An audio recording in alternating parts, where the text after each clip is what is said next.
In this video, I'm going to be breaking down my top 30 running back tiers and rankings for Week 3 fantasy football. We've got games tonight on Thursday night, and I'll, of course, be breaking down all of this week's games for my top 30 players here and giving you guys some insight into my thought process for how I'm evaluating them here, again, ahead of Week 3 games. So if you're new around here, drop down, click that subscribe button, but I don't want to waste too much time. Let's get started. Here we go. So the way this is going to work is I'm going to reveal one tier at a time. Of course, the elite running back ones are the best of the best. The strong RB ones are guys I'm very confident that finish as top 12 plays this week.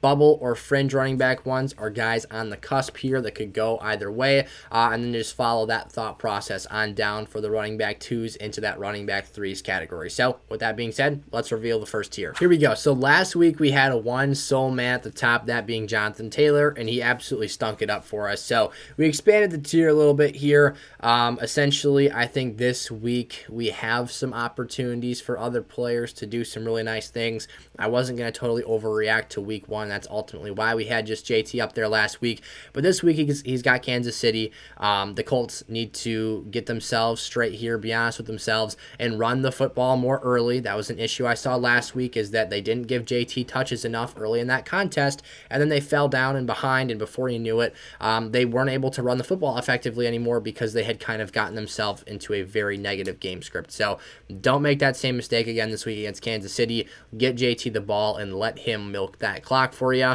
I think that's how that best serves this football team, but we'll see what Frank Reich decides to do. Saquon Barkley does make my elite running back 1 tier this week. I think that a lot of you are probably down on him after last week's game. However, I'm very optimistic about what I saw. There is some inconsistencies that we have to prepare ourselves for throughout the course of this season. I'll get into that in like 2 seconds here, but basically he had 25 opportunities last week. A guy who had 35 in week 1. You're seeing elite workhorse numbers there. That's what we expected. That's what we want from Saquon. And while the efficiency wasn't there, that being 9.11 yards per carry against the Titans week 1, dipping down to 3.43 last week against the Carolina Panthers, that stinks. That sucks, but we're going to have to deal with that. That's just part of Saquon Barkley here, being kind of a home run or bust type player. But when you get that many opportunities, yeah, you might not cash in on your ceiling every week, but you've got yourself a pretty safe floor as well. Moving into Dalvin Cook here of the Minnesota Vikings, taking on the Detroit Lions here in week 3. I really like this matchup as a whole for both receivers and running backs. We haven't necessarily seen running backs go completely crazy on Detroit yet this season, but we did see Miles Sanders in week 1 have himself a nice game, and Antonio Gibson did find pay dirt in week 2. So for Dalvin Cook, who I think is clearly the best running back of the 3, had 90 yards against the Packers in week 1 when he had himself a good game script. This Monday night was quite brutal for Cook, but I think he gets things back on track here. Again, it was kind of a buy low opportunity for Cook this week. His stock was really down after having 2 pretty underwhelming performances. He did fine against Green Bay week 1, but didn't really contribute into the end zone or as a receiver. So I think he bounces back here. I think he gets a whole lot of touches in this game, and they get that rushing attack going. That's why we've got him all the way up here. And then Christian McCaffrey, I think, might just find himself in the middle of a breakout game here in either week 3 or week 4. This is a tougher matchup against the Saints, but CMC is incredibly dynamic, and what he has going for him that basically no other running back has right now is he is being utilized at a higher rate than almost any other player in terms of their playing time. 91% of the Carolina Panthers offensive snaps went to Christian McCaffrey in week 1. So keep your eye on that. He is out there a ton. He needs more touches. He needs red zone appearances. He needs reception opportunities. But you're seeing him out there. These are things that we saw in his big 2019 season. I'm optimistic for him going forward. Up next here in the strong running backs 1 tier, I've got a pretty meaty group for you guys. We've got, 7 names up on the block here, starting with Austin Eckler. Now, as much as I want to have Austin in that elite RB1 tier, the goal line usage has left a little bit to be desired, and until we see that be pulled on, played out differently, that's something I can't really look past here. Sony Michel's role inside the 20s has been too much for me, and I was really encouraged late in the game last week to see his receiving involvement and to see him catching all those passes, but we need to see that throughout the game, not in dire situations where you need to move the ball really fast. that's a consistency component thing here, and something that can really attribute to his value going forward. So I have my questions and concerns about Eckler. As a player, he's awesome. I know if he touches the rock, he's doing good things with the football in his hands. They just have to give him more opportunities to be a legitimate fantasy football player here in terms of his status as an elite running back going forward. That's why he's the first name up on the block here in this tier. Derrick Henry, the next name I want to talk about, taking on the Raiders this week. I think this is finally a matchup where I'm not too concerned. Now, I really wasn't concerned about the Giants. Didn't think that was going to happen. It's a do or die game here. It's 0-2 versus 0-2. Both of these teams had playoff aspirations. It was the Raiders being competitive with everyone last season, the Titans, the number 1 seed in the AFC, and now they're both on the rocks here. They're both, kind of, it's silly to say this, but there hasn't been an 0-2 team to make the playoffs since, I believe, 2000. And you go 0-3 here, you're really looking dead in the water. So maybe not the Colts in the AFC East, maybe not the Titans in the AFC East, but who knows there. So this is a big game for both teams. I think the Titans get back to their bread and butter. The Raiders' rushing defense is not something that I'm too intimidated about here. But what is a little intimidating for Derrick Henry fantasy owners is he has not averaged 4 yards per carry in either of the first 2 games this season. Now, thankfully, he did find the end zone early against Buffalo.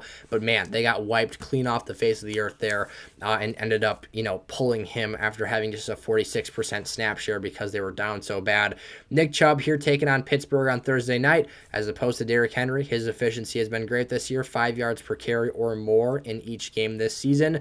3 touchdowns a week ago, getting those very premium touches in the red zone area. Of course, might have cost his team the game with his 3rd and final touchdown run.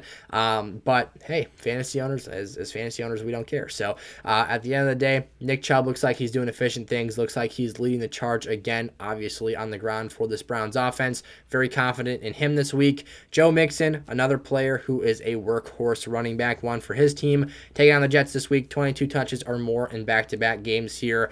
And look, he hasn't been the most efficient player either, but he's getting the red zone touches. He's getting work on the ground. Their offensive line has got to step up their game here, but that's been honestly more of a problem for Joe Burrow in the passing game than it has been for Joe Mixon, despite his inefficiencies, because he's getting so much volume. He's getting the job done at the end of the day. So Javonte Williams is our next player up here, taking on San Francisco this week. A tougher matchup. They've got a good front 7. Of course, they've got players very good at fitting the run. Fred Warner, one of the best inside linebackers in the game. They've got, again, very good interior defensive linemen as well.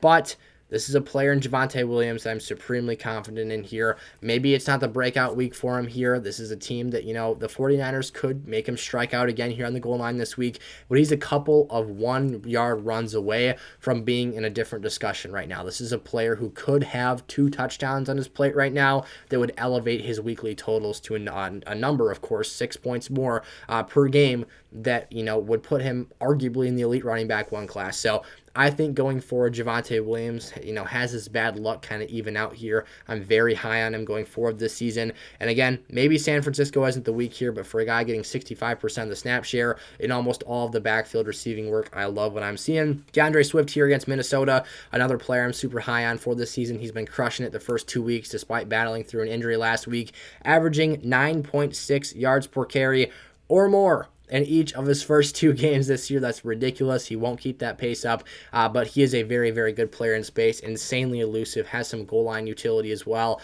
We saw him score a really, awesome reception touchdown where he fell over, got up, ran all the way back across field, and punched that one in for 6. I like him for Detroit. He obviously fits into their situation and scheme very well here, and Minnesota's rushing defense has gotten carved up by Miles Sanders, who had 86 yards against them this past week on 20 rushes. And then the Green Bay Packers had very good success running the football despite the fact that they got blown out in that game. So DeAndre Swift, another player to watch in that game. And then playoff Leonard Fournette here for the Tampa Bay Buccaneers taking on the Packers. David Montgomery against this defense last week averaged over 8 yards per carry. Leonard Fournette, in my estimation, is a better running back, and they're going to need him with a very undermanned receiving core. The bubble RB1 tier is very small for me here this week. Just Antonio Gibson and James Conner. Gibson's had 18 or more opportunities per game through the first 2 weeks of the season. They are playing a tough Philadelphia front, so hopefully they get him involved as a pass catcher, but 4 or more of those opportunities per game that I talked about out of 18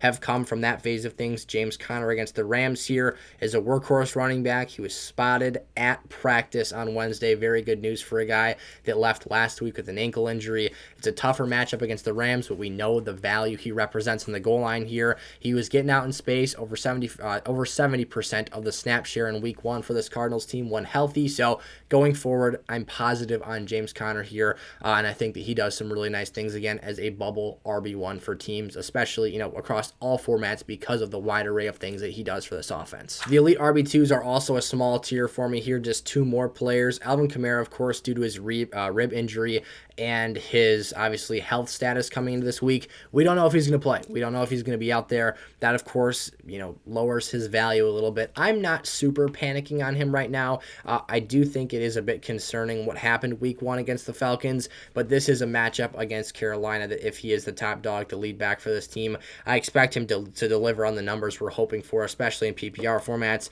And then Najee against Cleveland. Of course, Pittsburgh has their offensive line issues. He's been very inefficient on the ground here, but we did see a snap share rise up to 71% in week 2. So the health concerns are kind of away for me right now. Really, it's just a structural thing for the offensive line and for this offense to get the sticks moving here and put some offensive production on the table. As we get into our strong running back 2s tier, I really think this week kind of illustrates to me how top heavy this position group is. You've got a clear and concise drop off here from tier to tier. So something I've observed, of course, I talked about a bit in week 1, how everything looked so beautiful and perfect. And then once we actually saw these teams hit the field, your analysis and view of these players really changes a lot just based off of situations and how things play out here. So David Montgomery is the first name against the Texans this week that I wanted to talk about. The Bears are favorites by a field goal in this game. Very surprising here. Maybe a positive game script for them. They're able to run the football throughout this game. Again, I mentioned this a bit earlier talking about Leonard Fournette, but Montgomery did average over 8 yards per carry last week and got back to his 80% snap share number. So very true workhorse type things that we're seeing there. Aaron Jones and A.J. Dillon, I'll talk about these 2 players collectively. Last week, I preferred A.J. Dillon. This week, I prefer Aaron Jones. My struggle here with this matchup for Dillon is that he is the number 1 player in the National Football League in terms of having the highest percentage of his rushing attempts come between the tackles. That's not a great area to rush against this Buccaneers team. You want to get out in space. Now, they've got fast players as well, so I've kind of got both of these guys on, kind of a cautious approach here for week 3 action, but I really don't want to be running it right up the middle into the trenches. They are without Akeem Hicks. It sounds like he's going to be banged up and injured, so maybe that helps out Dillon's case a little bit here. But the Packers have to get these guys the ball. I mean, even with Tom Brady's issues in his pass-catching core, Green Bay's, personnel is just not even on the same level as Tampa, in my opinion, just based off of the production they're able to put together here the first 2 weeks. And this is coming from a Packer fan. So Aaron Jones and A.J. Dillon, 2 players I'm cautious on this week. I think Aaron Jones' ability to be a super dynamic player, get him out in space and use him a bit more creatively because he's less of a clunky athlete. And that's nothing against A.J. Dillon. I just think that Aaron Jones is a lot smaller, slipperier, harder to get your hands on or see in a pile. I think that does a lot of service for him here, but again, he could stink it up and have a rough game. And then A.J. Dillon as well. If you're running between the tackles at the highest rate in the NFL against this Bucs defense, you would be extremely happy to average 4 yards per carry. Let's just put it that way. And he's going to need a goal line opportunity or 2 or 3 or 4 hopefully to get himself in there and hit that pay dirt line for 6. So that leaves us for CPAT here against Seattle. The Falcons are 1-point underdogs, so hopefully a much better game script this week. They did come back and make a game of things against the Rams, but they were 10-point underdogs for a reason. They trailed 28-3 in the third quarter, and they had to pass to get back in that game. Hopefully they can really unlock everything in that offense this week here. Not having the toughest matchup in the world against a Geno Smith-led Seahawks team. And then Clyde Edwards-Helaire, CEH, has been super dynamic, seen 3 or more opportunities in the passing game per contest here to start this season, and has averaged 10-plus yards per reception on those passing game opportunities. Let's jump into the bubble running back 2s now. I've got James Robinson kicking things off here. This is a game script issue for me, if anything, this week. I think that the Chargers could get out to an early lead and kind of control the pace of this contest. If that's the case, that's that's a little concerning, a little problematic for J-Rob, given the fact that I think ETN is the heavy favorite in terms of receiving game usage for this squad. Also, he had some inefficiencies on the ground last week, this being James Robinson, had either 23 or 24 rushes for 64 yards, but 37 of them came on a touchdown rip. So a little bit troubling to see that inefficiency on those other touches there. J-Rob, though, is a solid running back to start. He's just very touchdown dependent, so if they get goal line opportunities, he could be fine. Miles Sanders here did see 20 attempts last week, or 20 opportunities, I should put it, 20 touches against the Minnesota Vikings. Had 86 yards. He did okay in that game, but this week taking on the Washington Commanders, I've got my same issues as always. We don't know which direction the rushing touchdowns will bounce in this offense. Last week, it was 2 rushing touchdowns for Jalen Hurts. They weren't goal line carries, though. They were just, scrambles from him that were really impressive. And at the end of the day, Kenneth Gainwell's the preferred receiving back. So there is limitations to him in this offense. Josh Jacobs, I do like in his matchup this week. Against Tennessee, he had 20 touches last week and is the clear workhorse for this Raiders team. The thing that troubles me is that I don't think the Raiders have given enough attention to the run game. I honestly think they should run the ball a little bit more here. And Josh Jacobs has never been someone to be super efficient with touches. That's something we've seen other running backs be able to do to this Tennessee front, though. So hopefully he can spike that up to 4.5, 5 yards to carry this week. We'll see, though. Again, not a super explosive back, not someone that's been super involved in the pass game yet this season either. So you're probably looking at a touchdown-dependent play here, but a guy who I think, if given enough opportunities, could accrue somewhere around 90 to 100 scrimmage yards. And then Damian Harris here, very similar situation to what Josh Jacobs is this week. He's a touchdown-dependent running back 2, maybe a running back 3 for some deeper teams. I don't love the potential for a bad game script here against Baltimore. I think that you could get a situation where, like last week, they get up to a big lead on this Patriots offense, and then you have to ask Mac Jones to kind of come and bail you out of jail here. So something I'm staying away from, of course. 1 goal line carry could be the difference, but for me, that's what makes Damian Harris a bit of a risky play each week. And then diving into our RB3s and final tiers here for week 3 action, I've got Ezekiel Elliott down here. Just 4 passing opportunities for him in this offense over the course of the first 2 weeks. That's just not going to cut it. You need more opportunities for efficiency. His yards per carry on the ground haven't been terrible. He averaged over 5 yards per carry against Tampa week 1. However, the way this offense is structured, I just don't know how dependable and how consistently reliable they'll be on a week-to-week basis. And against the Giants, they have more of a stout defense than I think we give them credit for. They're going to have to get him goal line opportunities in order to provide sustainable lineup production in a given week. Rashad Penny's been super disappointing this season, but I think this could be one of his better games to start the year here. Again, they are 1-point favorites against Atlanta. They could have the opportunity to run the ball a bit more in this game. And I think that you've got a situation here where he's only got 21 total opportunities on the season. Maybe that's some reason for concern. And it's not even a Kenneth Walker issue either. It's just kind of a committee system right now in Seattle. But he is a very talented playmaker. I think he, if he gets out in space, he's a very good runner and receiver of the football. He's just got to get those touches and get a game script to bounce his direction. That was one of the reasons that we kind of liked him at his draft price, this being Penny, because we expected more pass game work, which has been a bit underwhelming to see so far. Kareem Hunt taking on Pittsburgh has had 15 opportunities head his direction in week 2, yet all of those premium touches went to to Nick Chubb on the goal line. Only 2 targets for Hunt last week and no touchdowns again, like I said. So you went from week 1, he got both touchdowns for this team. He looked like the guy that was going to get a lot of receiving involvement, of course, because that's just kind of his role for this team in terms of something he does that Nick Chubb really doesn't ever do. And that didn't really bounce his way this past week. So I really like what he could potentially do for this team this past week against the Jets. I thought the game script would be more favorable, but not how things ended up playing out. Then you've got Dameon Pierce here against the Chicago Bears. 62% of the snaps in Houston went his direction last week. Clearly took a step forward over Rex Burkhead. And then Lovie Smith just gushed about him at the podium this week. Talked about how his physicality, his work ethic, his hard running is everything this team wants. So I expect him to be out there on the field more in a game against the Bears. Could be pretty competitive. You might have just found yourself entering into Dameon Pierce breakout week. And then Jeff Wilson Jr. and Darrell Henderson. Jeff Wilson's got the Denver Broncos. That's just kind of a tough matchup for me. Not something that gets me super excited. Definitely harder than last week against the Seattle Seahawks. He did have 20 touches and over 100 yards from scrimmage in that game, though. And then Darrell Henderson against the Cardinals. outtouched by Cam Akers last week despite out-snapping him. It's just kind of a trust issue here. We don't necessarily know which back is going to be the better player for fantasy. It's clear that Darrell Henderson, when on the field, is the more productive and efficient player, and he got the touchdown nod last week, but Cam Akers has been factored in more here after week 2. So we saw that offense evolve and change themselves a little bit. We'll see what they do here in week 3. And what I expect to be a matchup that is controlled by the Rams. Both of these teams have had their struggles, though, so keep an eye on that one.